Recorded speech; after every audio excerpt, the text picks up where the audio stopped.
एक बेटी, एक माँ और संघर्ष की अमर कहानी। वो सिर्फ तरखात साल की थी।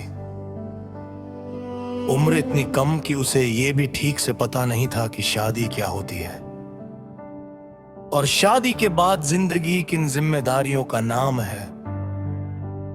इंटरकास्ट प्रेम में पड़कर वो घर से भागकर शादी कर लेती है, बिना ये सोचे कि आगे जिंदगी उसे कितनी कड़ी परीक्षा में ढालने वाली है। शादी के पहले ही साल उसी नाजुक उम्र में वो मां बन जाती है और जब वो 22 साल की होती है तब तक वह 3 बच्चों की मां बन चुकी होती है। कहते हैं ना, औरत का कर्म अक्सर उसके जीवन साथी के हाथ में होता है। पति अच्छा हो तो औरत रानी बन जाती है और अगर बुरा हो तो वही औरत खाक बन जाती है।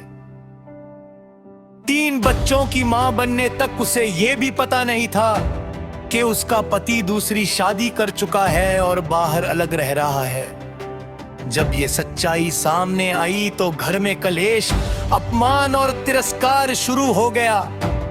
पति बाहर रहने लगा, बच्चों की कोई परवाह नहीं, कोई खर्च नहीं, कोई सहारा नहीं।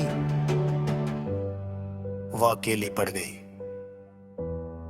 उसने मेहनत की, काम किया, लेकिन हालात ऐसे थे कि सुबह खाया तो शाम का डर, शाम खाया तो सुबह का सवाल। कई रातें उसने भूखे पेट आंसुओं के साथ चुपचाप काटी। आखिरकार जब कोई रास्ता नहीं दिखा तो उसने वो फैसला लिया जो हर मां के लिए सबसे दर्दनाक होता है। उसने अपने तीनों छोटे छोटे बच्चों को सास ससुर के हवाले किया।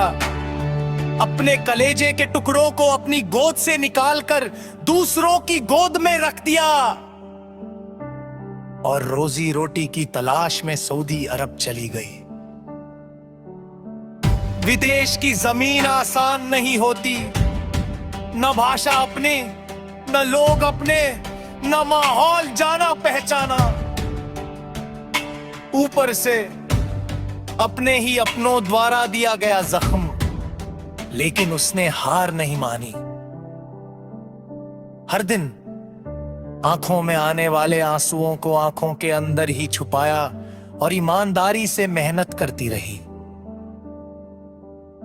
हर महीने की सैलरी घर भेजती रही, बच्चों की पढ़ाई, खाने पीने और भविष्य के लिए बचत भी करती रही।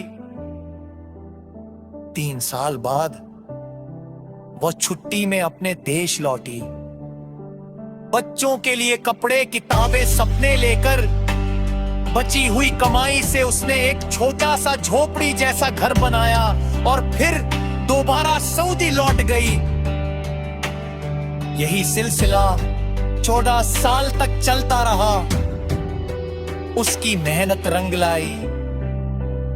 उसकी बड़ी बेटी नर्स बनी, अच्छे अस्पताल में नौकरी मिली। बाकी 2 बेटे भी अच्छे कॉलेज में पढ़ने लगे। बच्चे समझदार थे। वे जानते थे कि उनकी मां ने उनके लिए क्या क्या सहा है। जब सब कुछ ठीक होने लगा तभी वो इंसान फिर लौट आया जिसने उसे कभी अकेला छोड़ा था। अब वह कभी प्यार के नाम पर, कभी धमकी के सहारे उसे वापस पाने की कोशिश करने लगा। मैं जैसा भी हूं, तुम्हारा पति हूं। कुछ समय तक उसने सहा, लेकिन जब हद पार हो गई तो उसने डर को पीछे छोड़ दिया और तलाक का मुकदमा दायर कर दिया और आखिरकार तलाक ले लिया, क्योंकि अब कमजोर नहीं थी। वो एक संघर्ष से निकली मजबूत मां थी। अंग्रेजी में कहा गया है, If there is patient commitment, the beacon and sacrifice. The day will come and you will achieve the goal you are looking for. उसने ये साबित कर दिया, उसने ये दिखा दिया कि अगर हिम्मत ना हारो, अगर हर दर्द सहना सीख लो, तो सुख का दिन जरूर आता है। तो ऐसी मां को सलाह,